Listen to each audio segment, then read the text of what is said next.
प्रदेश में हुई असमय मावठ और ओलावृष्टि से कई जगह किसानों की फसल बर्बाद हो गई, तो कुछ जिलों में फसल को भारी नुकसान पहुंचा है। प्राकृतिक आपदा से हुए इस नुकसान को देखते हुए चिकित्सा शिक्षा मंत्री विश्वास सारंग ने मुआवजे को लेकर अपना बयान दिया है। देखिए, हमारी सरकार के स्पष्ट निर्देश हैं कि प्राकृतिक आपदा में किसी भी किसान को कुछ भी किसी भी तरह का यदि नुकसान होता है तो तत्काल प्रभाव से उसे उचित मुआवजा मिलना चाहिए। और इसीलिए माननीय मुख्यमंत्री जी के निर्देश है कि प्राकृतिक आपदा के बाद अफसर दफ्तरों में ना बैठें, वो फील्ड पर जाएं, किसान के खेत में जाकर उसका सर्वे होना चाहिए कि उसको कितना नुकसान हुआ है प्राकृतिक आपदा के कारण, और जितना नुकसान हुआ है उसकी भरपाई मुआवजे के रूप में उसको मिल सके, इसकी सुनियोजित व्यवस्था करनी चाहिए।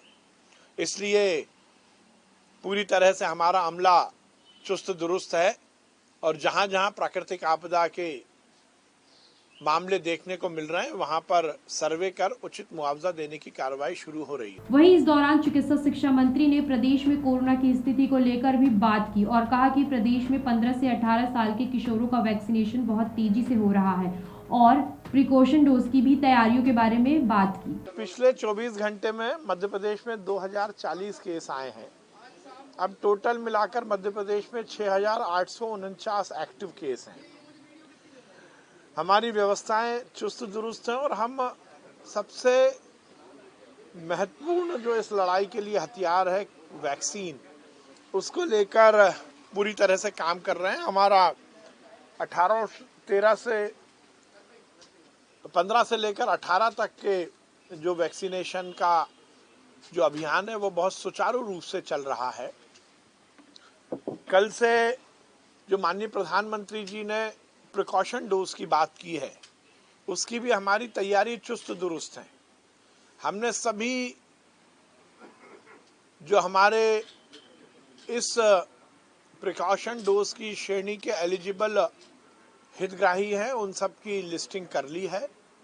हेल्थ वर्कर, फ्रंटलाइन वॉरियर, इन सब की लिस्ट को हमने रिकंसाइल कर लिया है। पूरी तरह से ये सुनिश्चित किया गया है कि 60 प्लस के वो नागरिक जो प्रिकॉशन डोज लेना चाहते हैं उन्हें हम प्रिकॉशन डोज उपलब्ध करा सकें। अस्पतालों की स्थिति हमने पूरी तरह चुस्त दुरुस्त की है। वैक्सीनेशन के कारण ये एक अच्छा पहलू है कि जो संक्रमित हो रहे हैं वो एसिम्प्टोमेटिक हैं, उनकी बहुत ज़्यादा तबीयत खराब नहीं हो रही।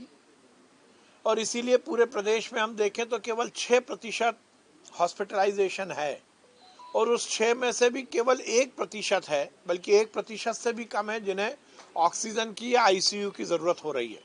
बाकी लोग केवल प्रिकॉशन के कारण अस्पताल में भर्ती हैं। इसलिए हमारा सबसे आग्रह यही है कि सबसे महत्वपूर्ण है कि हम टेस्टिंग कराएं। जैसे ही सिम्टम हो या हमारी तबीयत जरा भी खराब होती है, हम तत्काल प्रभाव से टेस्ट कराएं और यदि पॉजिटिव आते हैं और घर में यदि अलग कमरा है, अलग टॉयलेट है, तो घर में आइसोलेट रहें। तबीयत ठीक है तो।